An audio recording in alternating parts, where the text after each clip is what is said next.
दोस्तों एक छोटा सा गेम खेलते हैं। गेम कुछ यूं है कि अभी मैं आपको कुछ कंपनीज के लोगो दिखाऊंगा। सिर्फ लोगो को देखकर आपको उस कंपनी का नाम गैस करना है। ओके, तो इन 10 में से कितने गैस किया आपने? कहीं सारे तो नहीं कर लिए? कमेंट में ज़रूर बताना। अच्छा, आपने गौर किया होगा ये जितने भी लोगोज मैंने आपको दिखाए उनमें से किसी एक पर भी कंपनी का पूरा नाम नहीं था, बट फिर भी लगभग सारी कंपनीज को आपने ऐसे ही पहचान लिया होगा। यह वैल्यू होती है एक असली ब्रांड की। आजकल इन बड़े बड़े स्टार्टअप्स को उभरता हुआ देखकर अक्सर आपके मन में यह सवाल आता होगा, ये लोग इतना कामयाब ब्रांड बना कैसे लेते हैं? मैं अगर मार्केट में उतर रहा हूँ तो मैं कैसे खुद का ब्रांड आगे ला सकता हूँ? या एक ब्रांड का होना इतना भी जरूरी क्यों है?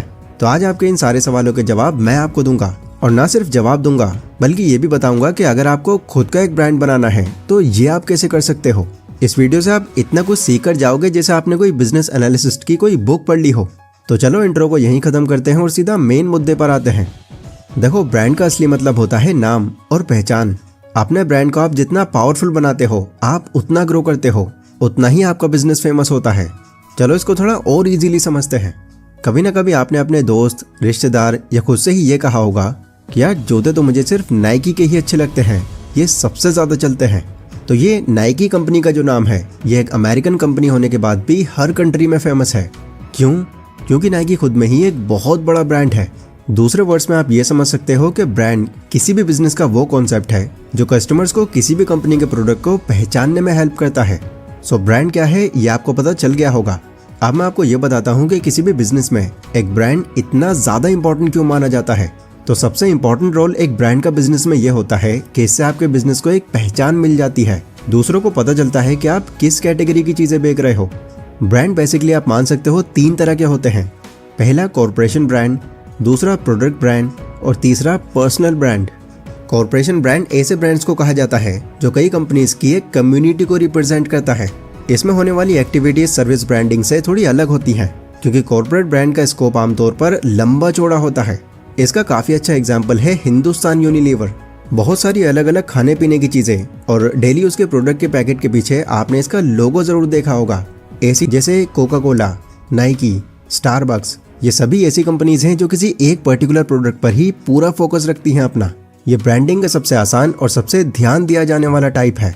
यहाँ प्रोडक्ट ब्रांडिंग का एक सिंबल या डिज़ाइन होता है जो कि मार्केट में आपके प्रोडक्ट को एक असली पहचान देता है। प्रोडक्ट ब्रांडिंग को किसी नॉर्मल स्टोर या मार्केट जैसी चीज़ों में आसानी से देखा जा सकता है। यहाँ ये प्रोडक्ट्स बड़े ही यूनिक तरीके से बाकी अलग प्रोडक्ट से बिल्कुल डिफरेंट ही डिज़ाइन में होते हैं। इस ब्रांडिंग को अपनाने से पहले कुछ बहुत ही ज़रूरी एलिमेंट्स हैं जिनका खास ध्यान रखना होता है हमें, जिसमें logo, design, name, description, unique packaging, trustable messages, customer support, ये सब शामिल है। ये सभी कस्टमर्स के साथ इमोशनली अटैच होने में काफ़ी बड़ा रोल प्ले करते हैं। जैसे आप मैकडॉनल्ड्स नाम के ब्रांड को बाखूबी जानते होंगे। इनका ये इस तरह का लोगो आपको इनके हर पैकेट में देखने मिलेगा, जो कि एक बड़ी पहचान है इनकी। अब फाइनली बात करते हैं ब्रांड के तीसरे टाइप यानी कि पर्सनल ब्रांड के बारे में। पर्सनल ब्रांड का मतलब किसी भी फेमस इंसान से होता है जो अपनी अचीवमेंट्स, एक्टिंग स्किल्स या फिर अपनी पर्सनैलिटी के बेस पर बनता है। आपने अपने टीवी या मोबाइल पर इस तरह के कई एड्स देखे होंगे जिसमें शाहरुख खान, अक्षय कुमार, विराट कोहली, सलमान खान एंड और भी कई फेमस सेलिब्रिटीज आपको किसी प्रोडक्ट को प्रमोट करते हुए दिख जाएंगे, जहां इन लोग को सिर्फ एक ऐड करने के लाखों करोड़ों रुपए मिल जाते हैं, क्योंकि इन लोग का जो फैन बेस है वो बहुत ज़्यादा बड़ा है। तो यहाँ पर इनको जो पसंद करते हैं कंपनीज को पता है कि ये उन पर आसानी से भरोसा कर लेंगे। सीधे वर्ड्स में आप ये समझ सकते हो कि जहाँ पर लोगों के पास पब्लिसिटी होगी, बिजनेस भी वहीं होगा, और जहाँ बिजनेस होगा वहाँ इस तरह के खुद में ही एक ब्रांड कहलाए जाने वाले लोगों की बहुत ज़्यादा वैल्यू होगी। अब देखो, ऐसा नहीं है कि पर्सनल ब्रांड सिर्फ इन्हीं लोगों को कहा जा सकता है। पर्सनल ब्रांड आप भी हो, मैं भी हूँ, दुनिया का हर इंसान है। बस आपके इस पर्सनल ब्रांड की वैल्यू कितनी होगी यह आपकी सक्सेस और अचीवमेंट पर डिपेंड करता है। तो आई होप एक ब्रांड के सारे बेसिक्स आपको अच्छी तरह से क्लियर हो गए होंगे। अब सबसे इम्पोर्टेंट बात करते हैं कि अगर हम अपना एक पावरफुल ब्रांड बनाना चाहें तो वो हम कैसे कर सकते हैं। तो देखो, एक वैल्यूबल ब्रांड बनाने से पहले ये 6 एलिमेंट्स हैं जिन पर बहुत ध्यान रखना है आपको, क्योंकि अगर आप इन 6 एलिमेंट्स के थ्रू अपना ब्रांड बनाते हो तो ना सिर्फ वो पावरफुल होगा या ग्रोइंग होगा, बल्कि काफ़ी लंबे टाइम तक वो मार्केट के अंदर स्टैंड भी कर पाएगा। तो नंबर 1, ब्रांड वॉइस। आपके ब्रांड की जो आवाज़ है वो क्लियर होनी चाहिए, यानी उस आवाज़ को सुनकर ऐसा लगना चाहिए कि यार वाकई में दम है इस आवाज़ में।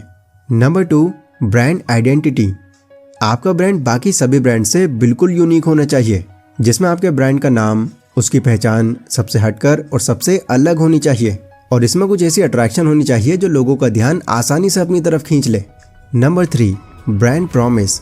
सबसे ज़रूरी पॉइंट, आपका ब्रांड लोगों से जो वादा कर रहा है वो वादा पक्का होना चाहिए। ये वादा घड़ी डिटर्जेंट जैसा ना हो कि पहले इस्तेमाल करें फिर विश्वास करें।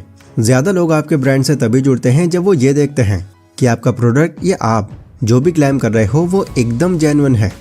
Number 4, brand values. Brand value आपके ब्रांड की मॉनेटरी वैल्यू है। जैसे अगर कोई कंपनी खुद के बिजनेस को आपके ब्रांड के साथ मर्ज करेगी या आपके ब्रांड का नाम यूज करना चाहेगी, तब जो आपकी ब्रांड वैल्यू होगी आपको उतना ही अमाउंट दिया जाएगा इसके लिए। मतलब आपकी वैल्यूज के हिसाब से ही आपके ब्रांड की डिमांड बढ़ती रहेगी। इसलिए सबसे जरूरी है कि अपनी ब्रांड वैल्यू को टारगेट करो और उस पर ज्यादा फोकस रखो। Number 5, brand targeting. आपके ब्रांड का एम क्या है, उसका टारगेट क्या है, ये सब चीजें भी फिगर आउट करना बहुत जरूरी है। क्या आपके टारगेटेड ऑडियंस बच्चे हैं, जवान हैं, बूढ़े हैं, कोई एनिमल है या फिर विमेन है? शुरुआत में ही पूरी मार्केट तक पहुंचने की कोशिश करने की बजाय एक ब्रांड अपनी एनर्जी उस जगह लगाता है जहां उसके प्रोडक्ट के लिए एक स्पेसिफिक और डिफाइंड ग्रुप हो। Number 6, brand positioning. Brand positioning एक तरीका है जो आपको अपने कॉम्पिटिटर से अलग करता है। जहां जो आपका टारगेटेड कस्टमर होता है वो आपको देखते ही पहचान लेता है कि ये आपका ही ब्रांड है। यहाँ पर ऐसा हो सकता है कि हमारे कॉम्पिटिटर्स भी मार्केट में सिमिलर सर्विस देने में शायद एलिजिबल हों, तो वो आपके बिल्कुल सेम नेम की नकल नहीं कर सकते, जो आपका सबसे बड़ा बेनिफिट है। तो इन 6 तरीकों को ध्यान में रखते हुए आप एक पावरफुल ब्रांड क्रिएट कर सकते हो। बस आपको यहाँ पर लोगों की नीड को आइडेंटिफाई करना है, खुद को कोई सक्सेस या अचीवमेंट्स दिलानी है या फिर अपना एक फैन बेस बनाकर लोगों का भरोसा जीतना है।